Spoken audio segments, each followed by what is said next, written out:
नमस्कार, मैं हूं आयुष कुमार और आप देख रहे हैं 11 स्पेशल। कोरोना जैसा वायरस एचएमपीवी देश में फैलने लगा है। अब तक देश भर में एचएमपीवी के 8 नए मामले सामने आए हैं। ऐसे में झारखंड में भी स्वास्थ्य विभाग सतर्क है। एचएमपीवी से डरने और घबराने की जरूरत नहीं है, लेकिन सतर्कता और सावधानी जरूरी है। देखिए रिपोर्ट। देश में फैलने लगा वायरस एचएमपीवी। देश में अब तक एचएमपीवी के 8 केस। घबराएं नहीं, लेकिन सतर्कता बरतें। कोरोना जैसे वायरस एचएमपीवी के देश में 8 केस हो गए हैं। कर्नाटक, तमिलनाडु और महाराष्ट्र में 2-2 केस सामने आए हैं, जबकि गुजरात और पड़ोसी राज्य पश्चिम बंगाल में भी 1-1 मरीज मिले हैं। केंद्र सरकार हालात पर नजर बनाए हुए है, वहीं झारखंड सरकार भी अलर्ट है। स्वास्थ्य मंत्री इरफान अंसारी ने कहा है कि एचएमपीवी से डरने की जरूरत नहीं है। लेकिन झारखंड में ऐसा कोई प्रकोप नहीं है। झारखंड में मैं हूँ, एक स्वास्थ्य मंत्री है, एक डॉक्टर मंत्री है। मैं पूरी तरह से इसको मॉनिटरिंग कर रहा हूँ, वॉच कर रहा हूँ। अभी तक कोई अफेक्टेड नहीं हुआ है। आज सभी सिविल सर्जन से मैंने सेक्रेटरी को निर्देश दिया है कि सबसे वार्ता कीजिए और गाइडलाइन दे दीजिए ताकि फॉलो करें। और मैं I am waiting for the central minister का उनका जो गाइडलाइन आएगा, तो फिर हम लोग आगे भाई उसका हम लोग पालन करेंगे। लेकिन मैं अपने तमाम लोगों को कहना चाहता हूँ कि ये एचएमपीवी जो वायरस है, इससे पैनिक होने की आवश्यकता नहीं है, डरने की आवश्यकता नहीं है। ये बिलो 5 साल और आफ्टर 70 ईयर्स है, उस पर ये अफेक्टेड हो सकता है, लेकिन इससे घबराने की बात नहीं है। ह्यूमन मेटाप्न्यूमो वायरस यानी एचएमपीवी का असर बच्चों और बुजुर्गों पर ज्यादा पड़ता है। ये कोई नया वायरस नहीं है। इसके लक्षण करीब कोविड-19 से मिलते जुलते हैं। कोविड-19 के सभी लक्षण एचएमपीवी के भी। खांसी, नाक बहना, बुखार, गले में खराश, घरघराहट, सांस लेने में तकलीफ। तो लक्षण है एचएमपीवी वायरस के, वो वही हैं जो कोविड में थे, जैसे कि बुखार हो जाना, सर्दी, खांसी, सिर दर्द और सांस लेने में दिक्कत। यही सबसे बड़ी समस्या है कि अगर सांस लेने में दिक्कत होगी तो ऑक्सीजन का लेवल घट जाएगा और वैसी हालत में एडमिट होना जरूरी है। तो घबराएं नहीं, लेकिन सतर्क रहें। एचएमपीवी एक आम श्वसन वायरस है जो निचले और ऊपरी श्वसन संक्रमण के कारण बनता है। यह कोई नया वायरस नहीं है जो अभी पैदा हुआ है, बल्कि पिछले कुछ सालों में दूसरे देशों में भी इसके मामले सामने आए हैं। एचएमपीवी के लिए कोई विशेष एंटीवायरल ट्रीटमेंट नहीं है, बल्कि इसके प्रसार को रोककर ही इससे बचा जा सकता है। ऐसे में एचएमपीवी से डरने और घबराने की जरूरत नहीं है, लेकिन सतर्कता और सावधानी जरूरी है। एचएमपीवी में भी वही सब सावधानी बरतने की जरूरत है जो कोविड के दौरान बरती गई थी। हाथ साफ रखना, मास्क पहनना और सोशल डिस्टेंसिंग। हाथों को साबुन और पानी से धोएं। सैनिटाइजर का भी इस्तेमाल करें। सर्दी खांसी वाले मरीजों से दूरी बनाएं। मरीज के सामने जाने पर मास्क पहने। कफ कोल्ड है और जिनको सांस लेने में दिक्कत है, उनसे थोड़ी सी दूरी, जो हम लोग पहले भी बोलते थे कि 6 फीट की दूरी या 2 गज की दूरी, मास्क है जरूरी, उसको फॉलो करना होगा। लेकिन अभी पूरी तरीके से नहीं, यानी अगर वैसे पेशेंट के पास हैं आप, तब करना है। जैसे डॉक्टर नर्सेज को करना होगा। अगर कम ऑक्सीजन वाले पेशेंट आते हैं, मान लीजिए कि 85% से कम के, 94% से भी कम के पेशेंट आते हैं, तो डॉक्टर नर्सेज को सावधानी बरतनी होगी। आम आदमी भी बरत सकते हैं, बशर्ते उनके घर में कोई वैसा पेशेंट है। और किसी को भी अगर सांस लेने में दिक्कत है तो उसको जरूर एडमिट कर दीजिए। एचएमपीवी को लेकर राज्य सरकार सतर्क है। सदर अस्पताल में आइसोलेशन वार्ड बनाया जा रहा है। वहीं टेस्टिंग किट के ऑर्डर दे दिए गए हैं। वहीं एचएमपीवी को लेकर जागरूकता भी फैलाने का फैसला लिया गया है। रांची के लोग भी एचएमपीवी को लेकर सतर्क हैं। सतर्क रहना चाहिए। हालांकि अभी झारखंड में तो आया नहीं है, अभी बेंगलोर में सुनने में आया है, एक केस बंगाल में आया है, ऐसा सुनने में आ रहा है। फैक्ट क्या है नहीं पता है, लेकिन सतर्कता जागरूकता ही सब कुछ है। ठंड के मौसम में सर्दी जुकाम और बुखार आम बात है, वहीं निमोनिया भी आम है। ऐसे में घबराने की जरूरत नहीं है, लेकिन एचएमपीवी को रोकने के लिए अभी तक कोई वैक्सीन नहीं है। ऐसे में सतर्कता और सावधानी बरतकर वायरस को फैलने से रोका जा सकता है। न्यूज़ 11 भारत के लिए रांची से नौशाद, पूजा और शाहनवाज अख्तर की रिपोर्ट। तो देश भर में एचएमपीवी वायरस के मरीज मिलने लगे हैं। लोग डर के साए में जी रहे हैं, लेकिन विशेषज्ञ कहते हैं कि ये कोविड-19 जैसा खतरनाक वायरस नहीं है। सोशल डिस्टेंसिंग से इससे बचा जा सकता है। सावधानी बरतने की जरूरत है ताकि अपने आप को और अपने परिवार को आप सुरक्षित रख सके। लेकिन जनता के मन में, लोगों के मन में कई सवाल है। क्या ये वायरस खतरनाक है? क्या इससे जान जा सकती है? किन किन लोगों पर इस वायरस का असर होता है? साथ ही इस वायरस से कैसे बचा जाए? पहचाने कैसे कि कोई एचएमपीवी से ग्रसित है? इन्हीं तमाम सवालों के जवाब देने के लिए हमारे साथ दो चिकित्सक आज मौजूद हैं। हमारे साथ डॉक्टर ओमकार झा मौजूद है, जो कि शिशु रोग विशेषज्ञ है। डॉक्टर ओमकार जी, बहुत स्वागत है न्यूज़ 11 भारत में।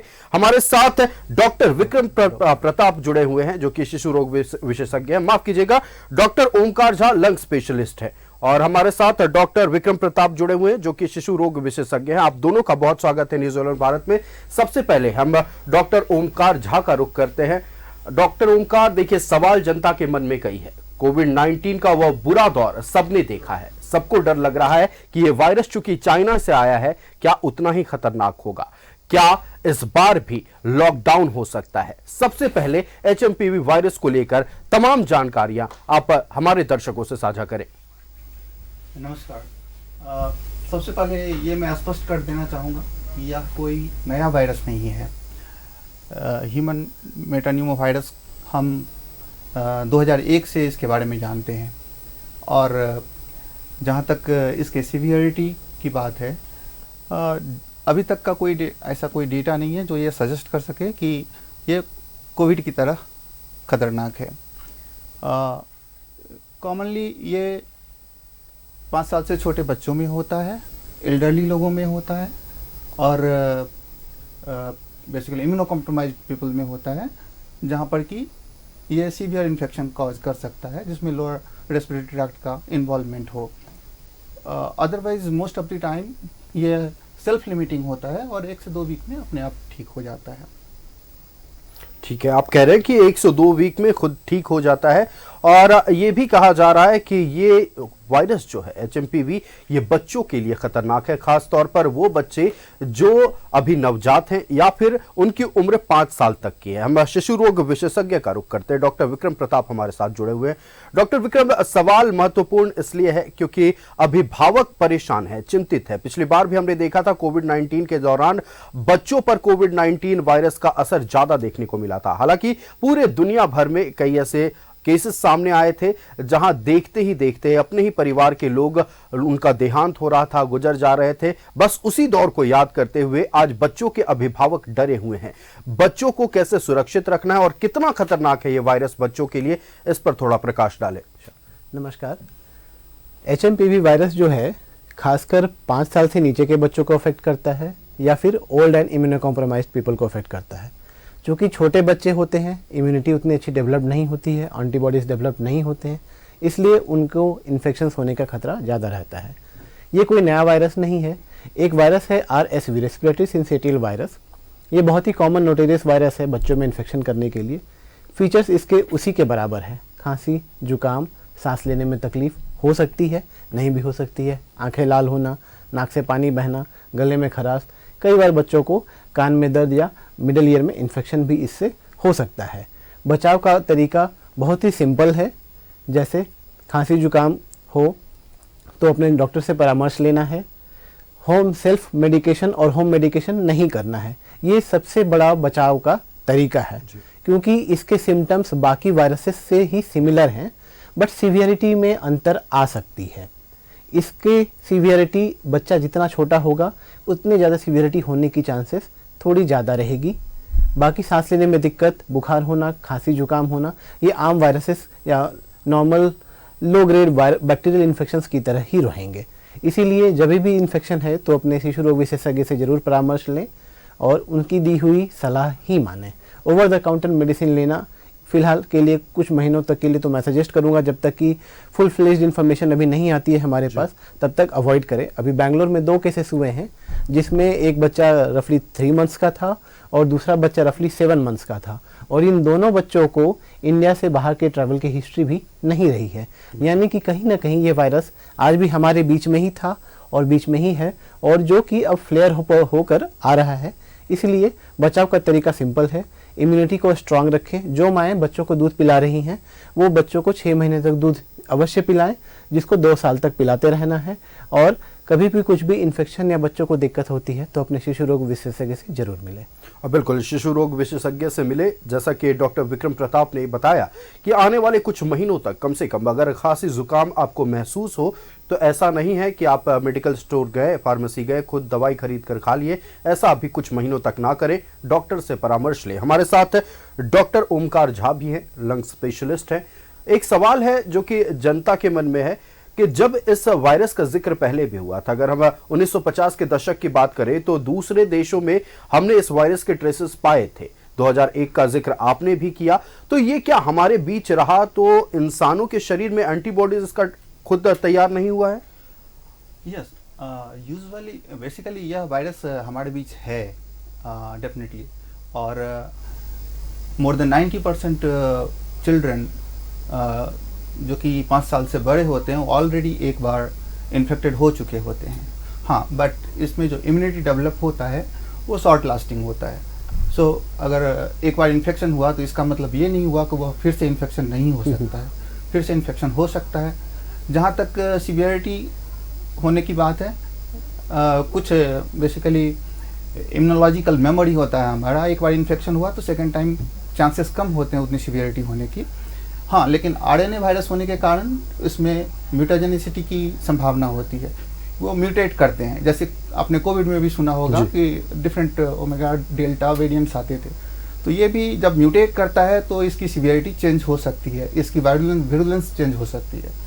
तो इसका ध्यान रखना होगा, इसलिए हमें इस वक्त सतर्क रहने की ज़रूरत है। और जिस तरह के न्यूज़ आ रहे हैं चाइना से, क्योंकि चाइना से जो न्यूज़ आता है उस पर रिलाई करना थोड़ा मुश्किल रहता है, तो हमें सतर्क रहना है और पैनिक नहीं करना चाहिए। अब बिल्कुल देखिए, केंद्र सरकार की ओर से भी एडवाइजरी जारी किया गया है, गाइडलाइंस आईएमए की ओर से भी जारी किए गए हैं। क्या क्या करना है, क्या नहीं करना है, कैसे वायरस से बचना है, सभी निर्देश फिलहाल अब सार्वजनिक तौर पर जनता के बीच है। हम डॉक्टर विक्रम प्रताप का रुख कर लेते हैं। जैसा कि डॉक्टर ओमकार झा ने बताया, डॉक्टर विक्रम, कि अगर हम देखें इस वायरस को तो इसका जो इम्यूनिटी तैयार होता है, खासतौर पर शरीर में एंटीबॉडी जो तैयार होता है वो शॉर्ट टर्म होता है। हमने कोविड में भी देखा था, कोविड के भी लक्षण लगभग एक जैसे ही थे जैसा एचएमपीवी के हैं। तो सवाल ये है कि इम्यूनिटी को लेकर और खासतौर पर एंटीबॉडीज को लेकर कोविड जैसे एक इंसान को हो रहा था, दोबारा भी हो रहा था, वैसे ही डॉक्टर ओमकार झा ने बताया कि अगर एचएमपीवी वायरस से आप ग्रसित हुए हैं तो ऐसा नहीं है कि आने वाले दिन में आप एचएमपीवी वायरस से फिर से ग्रसित नहीं हो सकते हैं, आप हो सकते हैं। सवाल यह है कि अभी जब इसका कोई भी वैक्सीन तैयार नहीं किया गया है, ऐसे में लोग कैसे चिन्हित करें कि ये बच्चा है या फिर एक बुजुर्ग है जो एचएमपीवी वायरस से ग्रसित हो गए हैं, उन्हें कैसे दूर रखा जाए और साथ ही अपने आस पड़ोस में, अपने परिवार के बीच इस वायरस को फैलने से रोकने के लिए क्या कुछ करना चाहिए? बिल्कुल, इस वायरस को फैलने से रोकने का सबसे अच्छा तरीका है सोशल डिस्टेंसिंग, मास्क का इस्तेमाल, हैंड सैनिटाइजर का इस्तेमाल, और जो डे टू डे प्रैक्टिसेस में हम लोग कर सकते हैं वो अपनी हेल्थ और अपनी इम्यूनिटी को बूस्ट करना। जैसे फ्रेश खाना खाना, बाहर की चीज़ें खाने से अवॉइड करना। जो बच्चे माँ के दूध पे हैं वो एक्सक्लूसिव ब्रेस्ट फीडिंग करें 6 महीने तक, उसके बाद भी कॉम्प्लीमेंट्री फीडिंग करते रहें। सर्दियों से बचें, ठंडा खाना खाने से बचें और सैनिटाइज़र का रेगुलर इस्तेमाल करते रहें। यदि कोई फैमिली मेम्बर हैं जिनको खांसी जुकाम बुखार है, वो घर पर भी मास्क का इस्तेमाल करें। हो सके तो शुरू के 5 से 7 दिनों तक थोड़ा सोशल डिस्टेंसिंग, आइसोलेटेड होकर रहें तो बेहतर है, क्योंकि लास्ट टाइम भी हमने देखा था कि कोविड के टाइम पे हम लोगों ने शुरुआत में थोड़ी सी लापरवाही की थी जिसकी वजह से वायरस का फैलाव ज़्यादा हो गया था। सिमिलरली अगर हम लोग अभी से ही थोड़ा सतर्क रहें तो वायरस का फैलना काफ़ी हद तक हम लोग रोक सकते हैं, क्योंकि इस वायरस का जो इंक्यूबेशन पीरियड है वो 2 to 5 डेज है जो इसके सिम्टम्स आने में लगते हैं। तो यदि अगर किसी को सिम्टम्स आने शुरू हो गए हैं, वो अगर 2 से 5 दिन तक थोड़ा आइसोलेटेड रहें, बाकी लोग थोड़ा मास्क का इस्तेमाल भी करें, और जो एटलीस्ट जो इन्फेक्टेड पर्सन है वो मास्क का इस्तेमाल करें, तो बाकी लोगों को भी हम लोग इन्फेक्शन होने से बचा सकते हैं। जो भी वायरल इन्फेक्शन से ग्रसित मरीज हैं या बच्चे हैं, अगर कुछ दिन के लिए उनको स्कूल जाने से रोकना चाहिए। बच्चे बुजुर्गों को पार्क में टहलने से या बाहर जाने से भी, थोड़ा सोशल गैदरिंग से भी थोड़ा सा परहेज करना चाहिए। इस तरह से भी हम लोग वायरस के फैलाव को रोक सकते हैं, और ये एक तरह से बेहतर उपाय रहेगा वायरस को ये रोकथाम के लिए। बिल्कुल, सोशल डिस्टेंसिंग एक उपाय है जिससे इस वायरस से बचा जा सकता है। मास्क का इस्तेमाल करें, जैसा कि कोविड के दौरान आप लोग नियमों का पालन करते थे। 2 गज दूरी, मास्क है जरूरी, ये तमाम बातें एक बार फिर से याद रख ले। हाँ, भले ही ये वायरस इतना हानिकारक नहीं है, इतना नुकसानदायक नहीं है, लेकिन ये वायरस भी खतरनाक है बच्चों के लिए। हम रुक करते हैं, lungs specialist doctor Omkar Jha हमारे साथ है। डॉक्टर ओमकार, क्या प्राणायाम और योग से इस HMPV वायरस से बचा जा सकता है?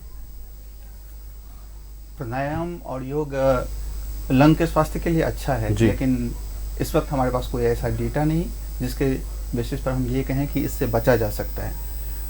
जो बेसिक एटिकेट्स हमने कोविड के लिए लागू किया था, हमें उसे ही मेंटेन करना चाहिए। वो किसी भी वायरस के लिए जो इस तरह ड्रॉपलेट इन्फेक्शन के तौर पर या फोमाइट के थ्रू फैलता है, उससे हमें प्रोटेक्शन मिल सकता है अगर हम डिस्टेंस मेंटेन करें, सिम्टोमेटिक लोगों के साथ, देन मास्क यूज़ करें और सोशल गैदरिंग से बचें।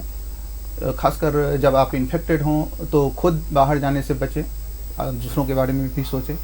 तो ये ज़्यादा इम्पॉर्टेंट है रादर देन मतलब प्राणायाम लंग हेल्थ के लिए अच्छा है, बट इसको हम डायरेक्ट लिंक कर अभी नहीं देख सकते। जी, अभी प्राणायाम निश्चित तौर पर आपके सेहत के लिए, आपके फेफड़ों की सेहत के लिए अच्छा है। आप प्राणायाम करते हैं तो करें, लेकिन अभी फिलहाल ऐसा कोई डेटा मौजूद नहीं है जिस पर स्पष्ट तौर पर यह कहा जा सके कि प्राणायाम करने से आप बच सकते हैं। हमारे साथ डॉक्टर विक्रम प्रताप जुड़े हुए हैं। डॉक्टर विक्रम प्रताप का एक बार फिर रुख करते हैं। डॉक्टर विक्रम, देखिए, भले ही इस बात को हम कह सकते हैं कि चाइना के न्यूज पर, उनकी खबरों पर पूरी तरह से विश्वसनीयता नहीं दिखाया जा सकता है, लेकिन सवाल यह है कि जो वायरस चाइना में खतरनाक साबित हो रहा है, जानलेवा साबित हो रहा है, ऐसे क्या कारण है जो भारत में उतने खतरनाक तरीके से लोगों को यह वायरस अफेक्ट नहीं करेगा? एक तो है कि जियोग्राफिकल पोजीशन, हमारे देश का जो हैबिटेट है, फूडिंग हैबिट है, लोकेशन है, ये बाकी देशों से तुलना में थोड़ा अलग है।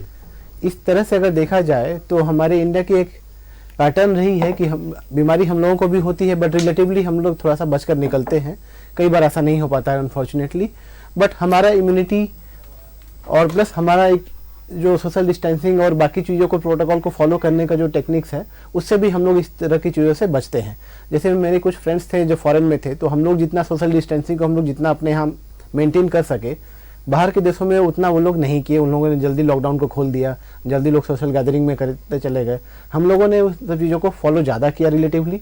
दूसरी बात है कि हम लोगों का खान पान, रहन सहन रिलेटिवली, और ये हर जियोग्राफिकल एरिया का अलग अलग होता है, तो कहीं ना कहीं हमारा जो क्लाइमेट है और ये सारी चीज़ें हैं हम लोगों को बचाती है। हाँ, बिल्कुल, हमारा ज्योग्राफिकल कंडीशन जो है और हमारा खान पान हमें आने वाली बीमारियों से बचाता भी है। और हम जिस तरह से दशकों से या यूं कहे सदियों से अपने सेहत का ख्याल रखते आए हैं, अपने खान पान में जिन चीज़ों को शामिल करते आए हैं, उसकी वजह से जितना चाइना में ये वायरस खतरनाक है, उतना खतरनाक भारत में ये वायरस नहीं होगा। हमारे साथ lungs specialist doctor Omkar Jha जुड़े हुए हैं। डॉक्टर ओमकार, सवाल ये है कि देखिए, कुछ खान पान ऐसे होते हैं जिससे ठंड से बचा जा सके।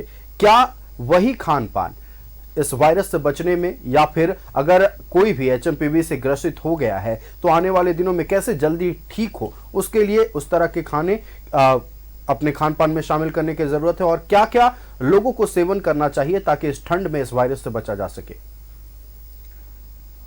ऐसा कोई स्पेसिफिक डाइट एडवाइस मैं नहीं बताना चाहूँगा। हाँ, अगर किसी भी इंसान को किसी भी डाइट से कुछ एलर्जी हो, किसी डाइट को लेने से प्रॉब्लम हो रहा हो, तो उससे बचना चाहिए, अदरवाइज वो सिम्टम्स कर सकता है। हाँ, हेल्दी डाइट लेना, basically proteinaceous diet, healthy diet लेने से आप स्वस्थ रहेंगे और आपकी इम्यूनिटी बेहतर रहेगी, तो आप अच्छे से फाइट कर पाएंगे वायरस इन्फेक्शन से। हाँ बिल्कुल, अगर आपकी इम्यूनिटी अच्छी रहेगी, आपका सेहत अच्छा रहेगा, तो आप किसी भी वायरस से, किसी भी बीमारी से लड़ सकते हैं।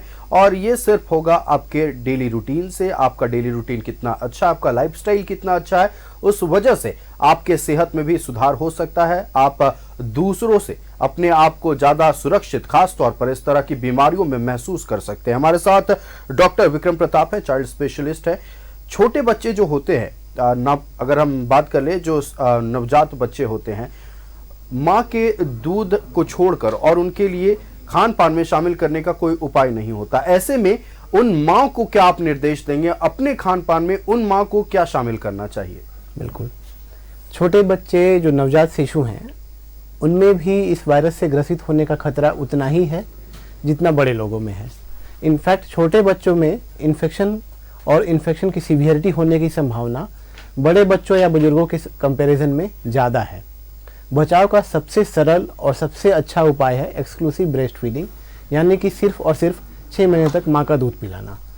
अब हम लोग बात करते हैं कि बच्चे को वायरस से कैसे बचाएं। तो पहला उपाय हो गया, जो सबसे आसान और सबसे सरल है, वो है माँ का दूध पिलाना, जिससे रोग से लड़ने वाली जो एंटीबॉडीज़ होती हैं वो माँ के दूध के द्वारा बच्चे के पेट में जाए और वो उससे रोग से लड़ने की क्षमता दे। सेकंड जो कर सकते हैं हम लोग, यदि माँ को किसी भी तरह का खांसी, जुकाम, बुखार है, वो दूध पिलाना ना छोड़े। हमारे यहाँ का कॉमन प्रैक्टिस है कि माँ को कुछ भी होता है तो सबसे पहले दूध पिलाना छोड़ देती है, ये बोलकर कि बच्चा बीमार हो जाएगा। उसके पीछे का लॉजिक ये है कि अगर माँ को इन्फेक्शन हुआ तो बच्चे को ट्रांसमिशन इन्फेक्शन हो सकता है वाया फोमाइन, जो हमारे नाक से, मुंह से, छींकों से होता है, उससे हो सकता है, बट ना कि माँ के दूध से। इसलिए माँ का दूध पिलाते रहना है। माँ हालांकि मास्क लगाएं, जितना ज़्यादा से ज़्यादा हो सके वो अपने चेहरे को, फेस को कवर रखें। अगर माँ अपने मुंह को, नाक को छूती है तो सेम हैंड से बिना हैंड वॉश किए बच्चे को ना छुएं। परिवार में जितने लोग हैं, अगर माँ का हुआ है तो बाकी लोगों में भी इस वायरस के ट्रांसमिशन होने की संभावना ज़्यादा है, तो बाकी फैमिली मेम्बर्स भी प्रॉपर सैनिटाइजेशन का इस्तेमाल करें। बच्चे को छूने से पहले साबुन से हाथ जरूर धोएं, सैनिटाइज़र का इस्तेमाल करें, सो दैट कि बच्चे को हम लोग ज़्यादा से ज़्यादा देर तक और ज़्यादा से ज़्यादा अच्छी तरह से प्रोटेक्ट करके रख सकें। और माँ का न्यूट्रिशन काफ़ी ज़्यादा ज़रूरी है। जितना माँ खाना खाती है उससे और ज़्यादा न्यूट्रिशियस और रिच फूड खाना है, सो दैट माँ की इम्यूनिटी भी बरकरार रहे और माँ में जो इन्फेक्शन हो रहा है उससे लड़ने की क्षमता भी माँ में बरकरार रहे। बिल्कुल, माँ की इम्यूनिटी अगर अच्छी होगी, माँ का सेहत अच्छा होगा, तो निश्चित तौर पर बच्चों का भी सेहत अच्छा होगा। खास तौर पर जो बच्चे ब्रेस्ट फीडिंग करते हैं, खास तौर पर नवजात बच्चे जो 6 महीने तक जिनका उम्र है, उनको सुरक्षित रखने के लिए माँ को खुद को सुरक्षित रखना होगा। आज चर्चा हो रही है एचएमपीवी वायरस से कैसे बचा जाए। अगर कोई इस वायरस की चपेट में आ जाते हैं, कोई इससे ग्रसित है, तो कैसे उनकी तबीयत में सुधार लाना है, क्या करना है, क्या नहीं करना है, इन बिंदुओं पर आज हमारे साथ 2 चिकित्सक हैं, वो बातचीत कर रहे हैं, कई आवश्यक निर्देश भी दे रहे हैं, कई जानकारियां साझा कर रहे हैं, जिससे कि जनता को डरने की जरूरत नहीं है इस वायरस से। हाँ, सावधानी बरतने की जरूरत है ताकि आप अपने आप को, अपने परिवार को सुरक्षित रख सके। हम डॉक्टर ओमकार झा का रुख करते हैं। डॉक्टर ओमकार, कोविड के वक्त हमने देखा था लंग्स फेलियर की बहुत सारी शिकायतें सामने आई थी, जिसकी वजह से इंसानों की जान जा रही थी। चूंकि यह भी वायरस चाइना से है और हमारे बीच रहा है, लेकिन अगर चाइना की बात कर ले, चाइना में यह खतरनाक साबित हुआ। कोविड-19 भी चाइना में खतरनाक साबित हुआ। ना सिर्फ चाइना में, पूरे दुनिया में, पूरे पृथ्वी पर इस वायरस का खतरनाक असर देखने को मिला था। तो क्या एचएमपीवी वायरस भी लंग्स को अटैक कर सकता है? लंग्स फेलियर हो सकते हैं इस वायरस की वजह से?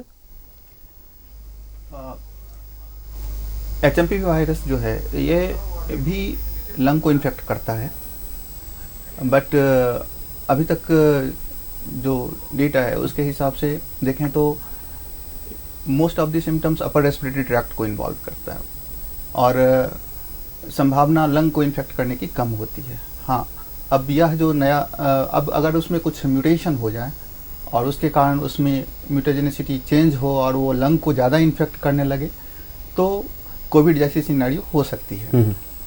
फिर अभी के समय में हमें यह देखना है कि यह इन्फेक्शन अगर आता है तो कितना ज़्यादा करता है। यूजुअली अगर हम पहले का डेटा देखें तो यूएस डेटा, या हमारे यहाँ का भी कुछ डेटा जो कि अराउंड 10% ऑफ ओपीडी पेशेंट्स जो होता है, जो इस तरह के कॉमन कोल्ड के सिम्टम्स लेकर आते हैं, उसमें मेटानिमोवायरस, ह्यूमन मेटानिमोवायरस देखा जाता है। 5 to 6% of the admitted patients में यह वायरस देखा गया है। तो अगर सीवियरिटी ज़्यादा होगी तो फिर हमें उस तरह से डील करना होगा। लाइक अगर छोटे बच्चों को देखें तो उसमें ब्रोंकियोलाइटिस कर सकता है जी। लंग में ज़्यादा सीवियर इन्फेक्शन करने पर ARDS जैसे सिम्टम्स कर सकते हैं। तो ARDS क्या हो गया, इससे समझा दें। रेस्पिरेटरी डिस्ट्रेस सिंड्रोम, एक्चुअली यह जब लंग को इन्फेक्ट करता है तो बेसिकली एक कैस्केड ऑफ रिएक्शन होता है लंग के अंदर इम्यूनिटी के कारण, अपने ही इम्यूनिटी के कारण, और जिसके कारण लंग को नुकसान पहुंचता है और हमारा लंग बेसिकली ऑक्सीजन की कमी होने लगती है उसमें, और फिर हमें वेंटिलेटर की ज़रूरत पड़ने लगती है। बिल्कुल, अगर लंग्स को बचाना है तो अपने आप को सुरक्षित रखना होगा, मास्क का इस्तेमाल करें।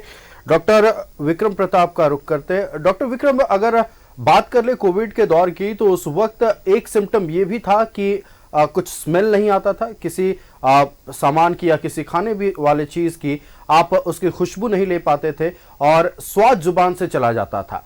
तो क्या इस वायरस में भी ऐसे कुछ सिम्टम्स अब तक मिले हैं या फिर मिल सकते हैं? HMPV वायरस जो है मेनली हमारा जो सीवियर वायरसेस होते हैं वो लोअर रेस्पिरेटरी ट्रैक को इन्फेक्शन ज़्यादा करता है।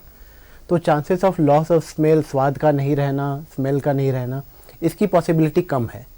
अभी तक वैसे बहुत कम ही डेटा है जिसके बेसिस पे हम कह सकते हैं कि इसमें भी सिमिलर सिम्टम्स होंगे, बट मेनली जो इसके सिम्टम्स है खांसी, जुकाम, बुखार, रनिंग नोज, गले में खराश या आंखों में लालपन या कानों में दर्द तक ही सीमित है।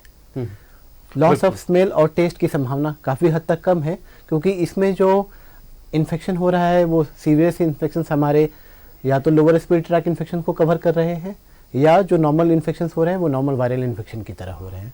तो loss of taste and smell की संभावना काफ़ी हद तक कम है इस वायरस में। बिल्कुल डॉक्टर ओमकार, सवाल एक मेरा आपसे है, चूंकि देखिए अमूमन जब मौसम बदलता है तो क्या होता है, सर्दी खांसी होती है, जो कि 3 दिनों तक सर्दी खांसी एक आम इंसान को रहता ही है। अगर हम बात कर ले HMPV की, तो आप कह रहे हैं कि 2 से 5 दिनों तक इसका भी सिम्टम्स देखने को मिलता है। इसमें भी जो है सर्दी खांसी, जुकाम, बुखार आते हैं 2 से 5 दिनों तक। तो नॉर्मल वायरल फीवर से ये HMPV का असर डिफरेंट कैसे है, अलग कैसे है? इनफैक्ट नॉर्मल वायरल फीवर के तुलना में, अदर वायरल इन्फेक्शन की तुलना में ये डिफरेंट है नहीं।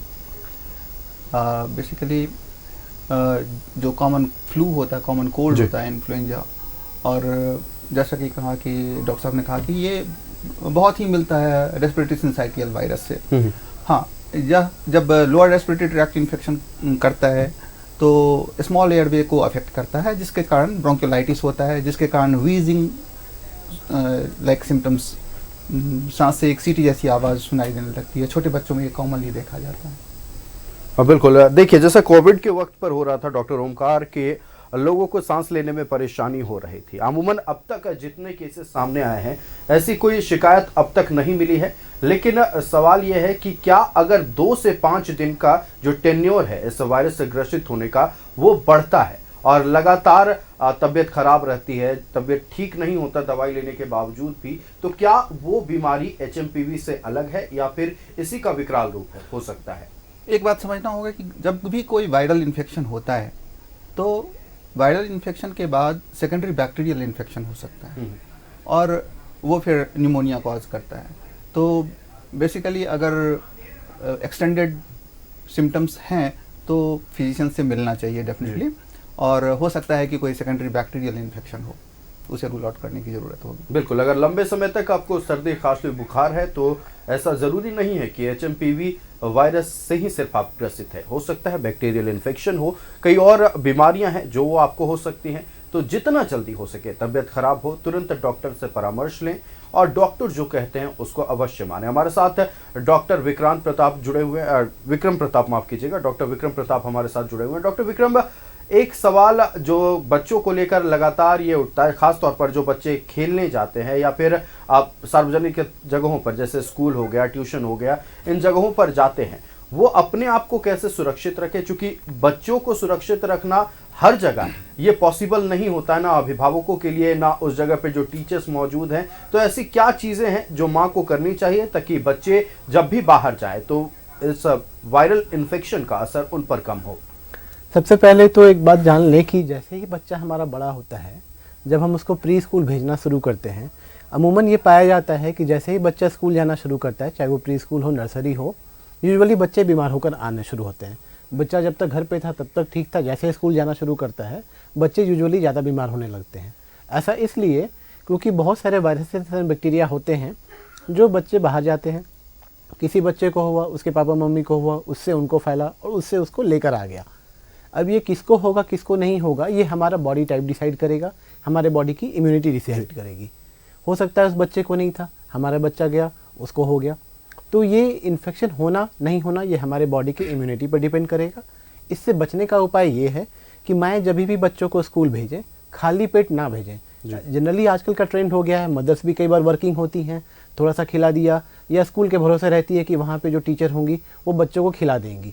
तो सबसे पहले करना है कि बच्चों को खाली पेट कभी भी स्कूल ना भेजें। जब भी आगे भेजें तो कुछ ना कुछ खिलाकर ही भेजें। वहाँ पर भी टीचर्स को इंस्ट्रक्शंस होना चाहिए कि जो भी उनका मील का टाइम है वो टाइम टू टाइम मेंटेन रहे। किसी भी बच्चे को यदि खांसी जुकाम है तो जो प्राइमरी स्कूल के जो टीचर्स हैं या जो नर्सरी की टीचर्स हैं वो उन पेरेंट्स को भी गाइड करें कि बच्चे को बीमारी है तो आप कुछ दिन के लिए अपने बच्चे को स्कूल ना भेजें। और वैसे बच्चे जिनको है एक दूसरे को संपर्क में आने से भी रोकना चाहिए। इससे ही हम इस वायरस से फैलने से रोक सकते हैं। बिल्कुल, सार्वजनिक जगहों पर बच्चों को सुरक्षित रखने के लिए उनके इम्यूनिटी को स्ट्रांग करना होगा। हम इस पर बातचीत करेंगे। लंग्स के इम्यूनिटी को स्ट्रांग करने के लिए अपने खान पान में डॉक्टर ओमकार किन किन चीजों को जोड़ने की जरूरत है? लंग की इम्यूनिटी के लिए एक्चुअली हेल्दी डाइट लेना चाहिए। जो भी एक नॉर्मल हेल्दी डाइट होता है, एडिक्वेट डाइट होना चाहिए। जैसे डॉक्टर साहब ने कहा कि खाली पेट ना भेजें बच्चों को। एडिक्वेट डाइट, हेल्दी डाइट जो आपकी इम्यूनिटी को स्ट्रांग कर सके वो लेना चाहिए। जी बिल्कुल, लंग्स के इम्यूनिटी को मजबूत करने के लिए अपने आप को आप अच्छे खान पान के भीतर रखें, आप अच्छे खान पान का इस्तेमाल करें। और ज़रूरी नहीं है कि हर बार आप दवाई के भरोसे ही रह सकते हैं। आप बचाव पहले कर लीजिए, अपने आप को सुरक्षित रखिए। दवाई एक लास्ट स्टेज होता है, जब आपको बीमारी हो गई तब आप दवाई लें। उससे पहले अपने आप को सुरक्षित रखने के लिए आप क्या क्या कर सकते हैं ये आपके खान पान पर निर्भर करता है। डॉक्टर विक्रम प्रताप हमारे साथ है। डॉक्टर विक्रम, जैसे कोविड के दौरान हमने देखा काढ़ा पिया जा रहा था, मरीजों को काढ़ा पिलाया जा रहा था और स्टीम लेने को कहा जा रहा था, क्या इस वायरस से ग्रसित होने पर भी इन सारी चीज़ों को करने की ज़रूरत है?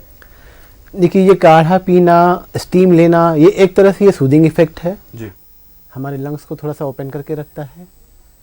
तो इसका रोल कहीं ना कहीं है। हालांकि थोड़े डेटा प्रूवन नहीं है, साइंटिफिकली बहुत ज़्यादा एविडेंट नहीं है, बट ये नेचुरल थेरेपी, नेचुरोपैथी जो हो गई या नेचुरल थेरेपी जो भी हो गई, जैसे हनी का सेवन करना, च्यवनप्राश का सेवन करना, काढ़ा हो गया, स्टीम लेना, रेगुलर गार्गल करना, इन सब चीज़ों से भी जो वायरस हमारे फैरिंग्स में शेडेड हैं इनको दूर किया जा सकता है। और वायरस को रोकना तो नहीं, लेकिन हाँ, अगर पेशेंट हमारा जल्दी इंप्रूव करता है तो डेफिनेटली वायरस के स्प्रेड को वो रोकेगा। अगर पेशेंट हमारा 10 दिन बीमार है तो 10 दिन तक वायरस फैलाएगा। पेशेंट हमारा अगर 5 दिन में ठीक हो जाता है तो 5 दिन बचेंगे हमारे फैलने को।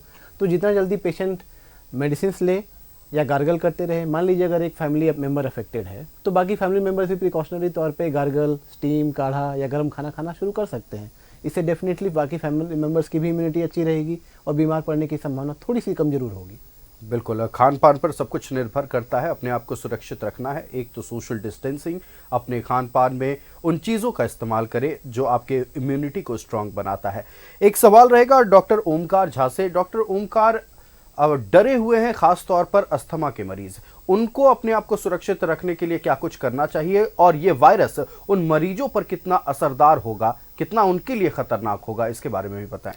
ये आपने बहुत इम्पॉर्टेंट बेसिकली पॉइंट रेज किया है।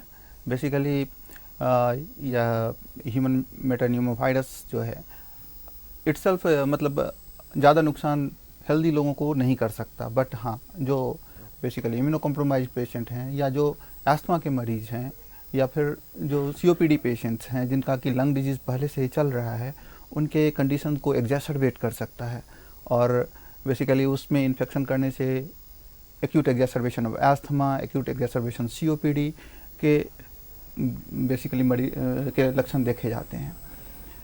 इससे बचने के लिए जो अभी है वही कॉमन वायरल इन्फेक्शन से बचने का जो तरीका है, frequent hand washing, mask use, social distancing, gathering से दूर रहना, इन चीज़ों को यूज़ करना चाहिए और अपने इन्हेलर्स को COPD अस्थमा मरीज को रेगुलर यूज़ करते रहना चाहिए। बिल्कुल, अगर आप अस्थमा पेशेंट हैं तो आपको अपने आप को ज़्यादा सुरक्षित रखने की ज़रूरत है। चूँकि मामला फेफड़ों से जुड़ा है तो आप अपनी दवाइयाँ लेते रहें, अपने इन्हेलर का इस्तेमाल करते रहें, अपने आप को सुरक्षित रखें।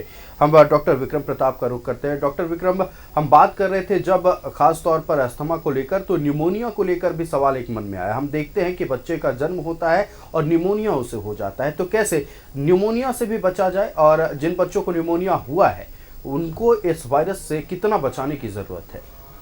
फाइन, इस वायरस का सीवियरिटी जो है कोई इन्फेक्शन के कंडीशन में ज़्यादा पाया गया है।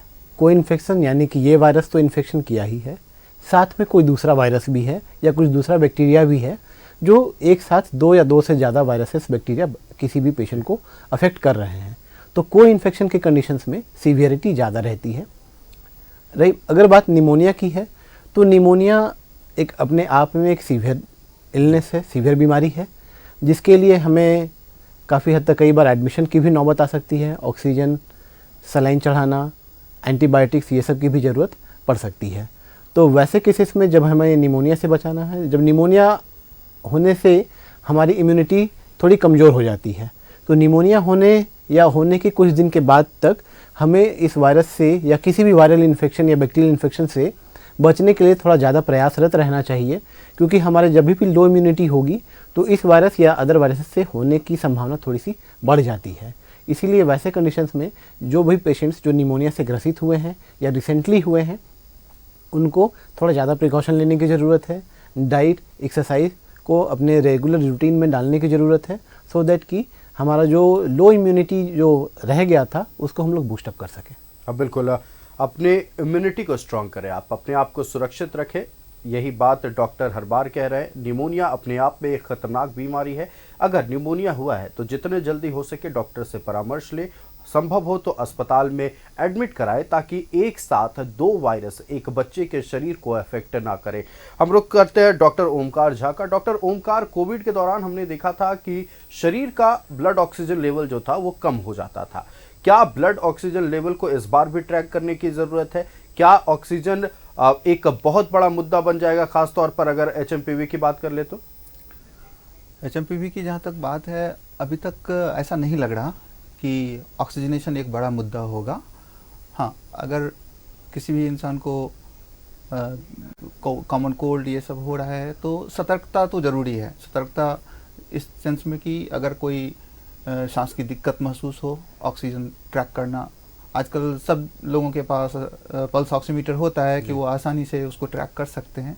तो सतर्कता हम इसी तरह से दिखा सकते हैं कि हम अपना पल्स ऑक्सीमीटर से चेक कर लें, अगर कोई सिम्टम्स फील हो रहा हो, अगर ब्रेथलेसनेस या कोई हाई ग्रेड फीवर हो काफ़ी, तो हम ऑक्सीजन सैचुरेशन चेक करें, एडिक्वेटली अपने को हाइड्रेटेड रखें और एंटीबायोटिक्स डॉक्टर की सलाह से अगर कुछ और खांसी रोकने के लिए मेडिसिन की ज़रूरत हो तो वो सब लें।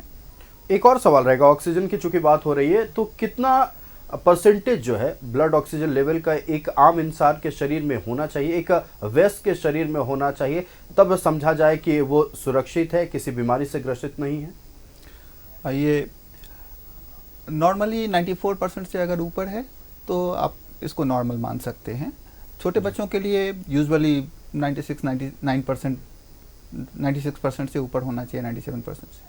बिल्कुल, मतलब सीधे तौर पर यह समझा जाए तो ऑक्सीजन आपके शरीर के लिए बेहद जरूरी है। अपने ऑक्सीजन लेवल को ट्रैक करते रहें और कैसे सांस में कोई परेशानी ना हो इसे सुनिश्चित आप करना आपकी ही जिम्मेदारी है, जैसा कि डॉक्टर ओमकार झा ने बताया। हम डॉक्टर विक्रम का रुख करते हैं। डॉक्टर विक्रम प्रताप हमारे साथ हैं, शिशु रोग विशेषज्ञ हैं।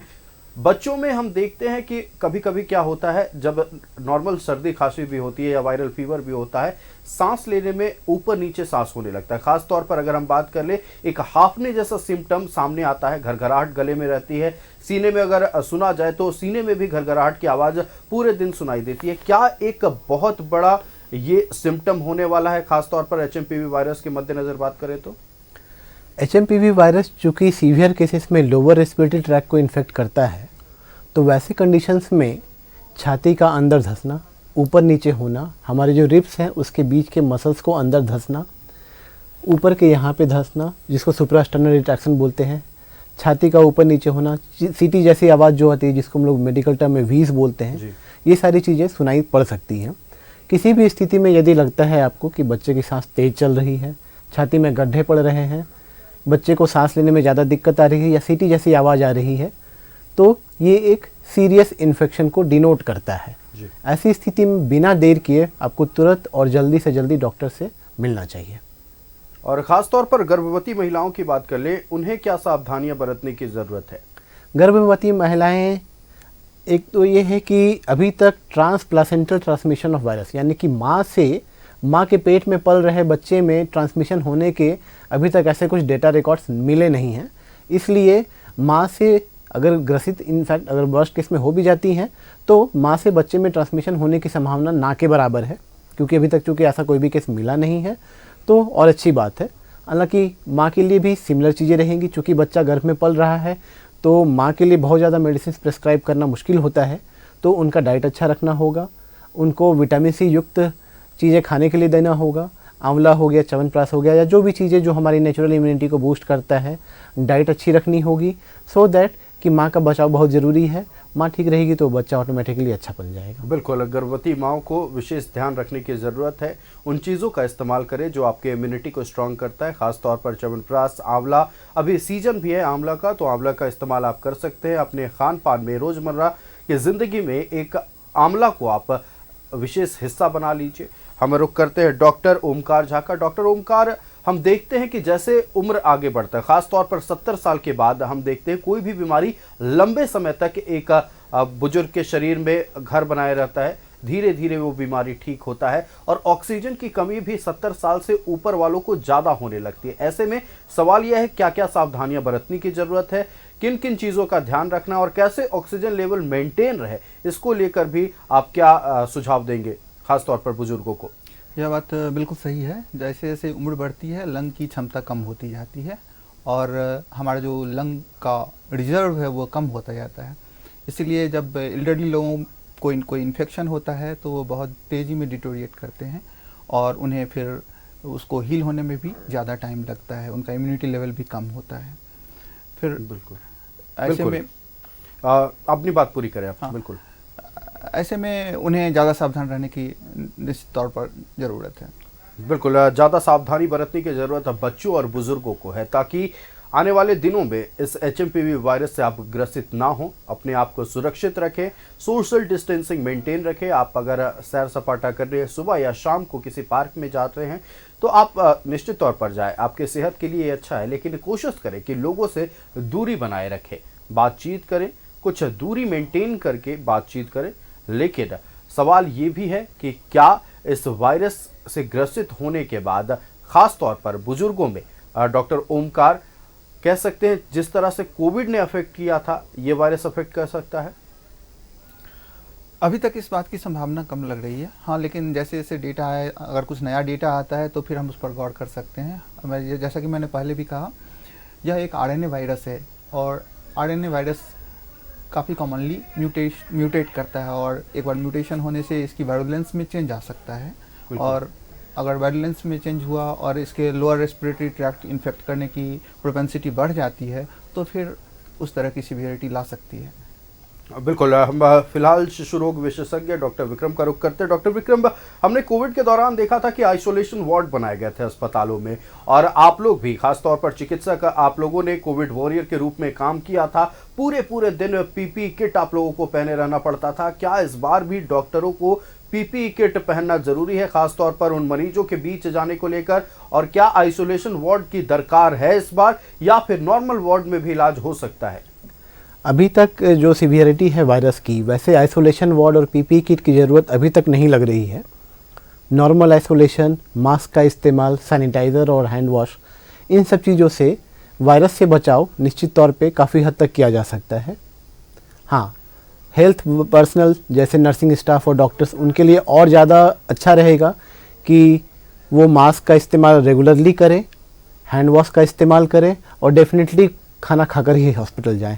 ठीक है, ये मेरा एक मैसेज सभी हॉस्पिटल के स्टाफ इंक्लूडिंग 0 से लेकर टॉप तक के लिए रहेगा कि वो कभी भी अस्पताल में कदम रखें तो डेफिनेटली खाना खाकर ही जाएं, क्योंकि जैसे ही हमारी इम्यूनिटी कमज़ोर होगी हमें वायरस से इन्फेक्शन होने का खतरा ज़्यादा रहेगा। तो ये चाहे डॉक्टर पर्सनल हो या फिर कोई स्टाफ हो या कोई भी नॉर्मल पेशेंट हो, सबके लिए है कि कभी भी वैसे जगह पे जाएं जहाँ पे अस्पताल है, जहाँ पे कोई मरीज से कांटेक्ट होने की संभावना है, तो अपना सेहत अपने हाथ में रखना जरूरी है। हाँ बिल्कुल, देखिए लेकिन एक सवाल उत्पन्न होता है, चूंकि झारखंड राज्य है, लोग कहते हैं गरीब राज्य है, यहाँ कई ऐसे सुदूरवर्ती क्षेत्र है जहाँ अस्पतालों में ठीक ढंग से व्यवस्था नहीं की गई है। ऐसे में अपील क्या होगी डॉक्टर ओमकार की आने वाले दिनों में अगर पूरे देश को बचाना है तो हमारे गांव को सुरक्षित रखना होगा, उन अस्पतालों में कौन कौन सी सुविधा मुहैया करानी चाहिए ताकि कोई भी मरीज वहां पहुंचे तो तुरंत उन्हें उनका इलाज हो सके और उनको सुरक्षित रखा जा सके? सबसे आसान तरीका है किसी भी इस तरह के वायरल इन्फेक्शन से बचने का प्रिवेंशन, लोगों में जागरूकता लाना, और वह सरकार ऑलरेडी करना शुरू कर दी है। वह जागरूकता जिससे कि लोगों में सोशल डिस्टेंसिंग, मास्क यूज़ करना, ताकि ऐसी नौबत ना आए, यह सबसे इम्पॉर्टेंट काम होगा, क्योंकि हमें पता है कि इसके लिए कोई वैक्सीन नहीं, इसका कोई डेफिनेटिव ट्रीटमेंट नहीं है। तो अगर कोई इस तरह से कोविड जैसी माहौल सिचुएशन आता है तो फिर गवर्नमेंट पहले से ही सतर्क रहेगी, मतलब अभी से ही बातचीत चल रही है, और जैसे जैसे एडवाइजरी आएगा उसको फॉलो करना इम्पॉर्टेंट होगा। लेकिन अगर हम कोविड की बात कर ले तो कोविड जब हमारे देश में आया था उस दौरान हमने अपना वैक्सीन भी डेवलप किया, लोगों ने कोविड का वैक्सीन लिया, बूस्टर डोज भी कई लोगों ने लिया। क्या कोविड वैक्सीन इस वायरस में असरदार थोड़ा बहुत भी हो सकता है? अभी ऐसा कुछ कहना सही नहीं होगा। ह्यूमन मेटान्यूमो वायरस के लिए अगर देखें तो अगर कोई सिवियरिटी जैसी सिचुएशन आती है तो फिर हमें उसके लिए अलग से वैक्सीन डेवलप करने की और एग्जिस्टिंग मेडिसिन को चेक करने की ज़रूरत होगी। बिल्कुल। एक अंतिम सवाल रहेगा डॉक्टर विक्रम से मेरा। डॉक्टर विक्रम, देखिए चिकन पॉक्स की अगर बात कर ले तो एक शख्सियत को या एक बच्चे को, किसी को भी अगर चिकन पॉक्स होता है तो एक शरीर में एंटीबॉडी तैयार हो जाता है। दूसरी तरफ अगर बात कर ले तो एचएमपीवी के बाद भी एंटीबॉडी ही तैयार होता है, लेकिन ये दोनों एंटीबॉडीज इंसानी शरीर में अलग कैसे हैं? मतलब एक एंटीबॉडी जो पूरे जिंदगी लगभग लास्ट करता है और एक एंटीबॉडी जो शॉर्ट टर्म के लिए होता है, इसका अंतर पहले लोगों को समझा दे। देखा जाए तो चिकन पॉक्स भी एक वायरल इलनेस है, एचएमपीवी भी एक वायरल इलनेस है जी। बट वायरल इन्फेक्शन की एक एंटीजेनिसिटी होती है कि हमारे शरीर में जाके एक अलग टाइप का एंटीबॉडी बनाता है जो बॉडी इसको रिमाइंड करके रखता है। जो चिकन पॉक्स का वायरस है उसका एक सिंगल स्ट्रेन आता है, म्यूटेशन ना के बराबर है, इसीलिए उसके अगेंस्ट जो बना हुआ एंटीबॉडी है वो हमारा लाइफ लॉन्ग ऑलमोस्ट हमारे शरीर को बचाता है सेकेंड टाइम इन्फेक्ट होने से। लेकिन एचएमपीवी वायरस जो कि नेगेटिव सेंस आरएनए वायरस है, इसमें वायरस में अपने आप में म्यूटेशन होता रहता है, इसीलिए ऐसा नहीं है कि इस वायरस को होने के बाद दोबारा से नहीं हो सकता है। वायरस को होने से अगले कुछ दिनों, कुछ महीनों तक इस वायरस से दोबारा इन्फेक्शन होने की संभावना कम रहती है, क्योंकि एक तरह का एंटीबॉडी बना हुआ ऑलरेडी है शरीर में। लेकिन इसके कुछ स्ट्रेन्स जो म्यूटेट करके रहते हैं, जिसको हम लोग मेडिकल टर्म में एंटीजेनिक ड्रिफ्ट कहते हैं या एंटीजेनिक शिफ्ट भी कई बार बाद में होता है, तो उसकी वजह से इसका लॉन्ग टर्म एंटीबॉडी बना रहना ये पॉसिबल नहीं हो पाता है शरीर में। तो इन सिंपल लैंग्वेज में कहें कि एक वायरस जो चिकन पॉक्स का है उसका एंटीबॉडी ऐसा बना हुआ है जो बॉडी लाइफ लॉन्ग रिमेंबर करके रखता है, क्योंकि वो एक पर्टिकुलर टाइप का ही वायरस है, उसमें कोई भी चेंजेज नहीं होता है। जबकि एक एचएमपीवी वायरस है जिसके वायरस की टेंडेंसी ऐसी है कि इसमें कुछ ना कुछ चेंजेज इसके अंदर में होते रहता है, इसके सेल्स में, जिसकी वजह से जो एक एंटीबॉडी टाइप का डेवलप हमारे शरीर में हो चुका है वो अगले स्ट्रेन को इसको आइडेंटिफाई करने में बहुत हद तक सक्षम नहीं होता है। इसीलिए दोबारा से इसके होने की संभावना बढ़ती है और इससे लाइफ लॉन्ग इम्यूनिटी अभी तक तो नहीं बनी है। बिल्कुल, अभी तक HMPV वायरस का लाइफ लॉन्ग एंटीबॉडी किसी शरीर में तैयार नहीं हुआ है। हालांकि डॉक्टर्स काम कर रहे हैं, साइंटिस्ट काम कर रहे हैं। उम्मीद है कि जिस तरह से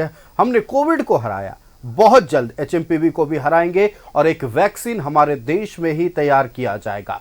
HMPV लोगों के बीच फैल बिल्कुल रहा है, लेकिन डरने की जरूरत नहीं है। जरूरत है तो सावधानी बरतने की, अपने आप को सुरक्षित रखने की। सोशल डिस्टेंसिंग के जरिए अपने आप को जितना लोगों से दूर रखेंगे उतना अपने आप को सुरक्षित महसूस करेंगे। दूसरी तरफ इम्यूनिटी को स्ट्रांग करें। जिस तरह से कोविड में था, अपने इम्यूनिटी को आप मजबूत रखेंगे तो ये वायरस आपको अफेक्ट शायद ना करेगा। एक अनुरोध उन माओं से है जिनके बच्चे नवजात हैं या छोटे हैं, आपको सावधानी बरतने की ज्यादा जरूरत है ताकि आप अपने बच्चों को सुरक्षित रख सकें। जो बच्चे स्कूल पढ़ने जाते हैं, उनके अभिभावकों को जागरूक होने की जरूरत है। वो अभिभावक खास तौर पर अपने बच्चों का ख्याल रखें, अच्छे खान पान का इस्तेमाल करें ताकि इस HMPV वायरस को हम आसानी से हरा सके। हमारे साथ 2 चिकित्सक जुड़े हुए थे। हमारे साथ डॉक्टर विक्रम प्रताप, शिशु रोग विशेषज्ञ, जुड़े हुए थे। डॉक्टर विक्रम, आपका हमारे साथ जुड़ने के लिए और इस अहम मसले पर अपनी बातों को जनता तक पहुंचाने के लिए, दर्शकों तक पहुंचाने के लिए बहुत बहुत धन्यवाद। हमारे साथ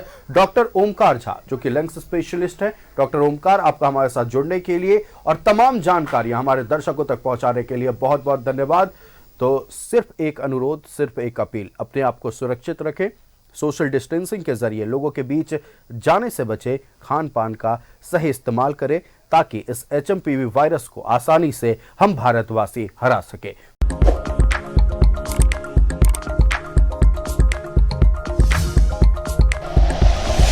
like and share videos, subscribe करें हमारा चैनल और प्रेस करें बेल आइकॉन। News 11 भारत, सच है तो दिखेगा।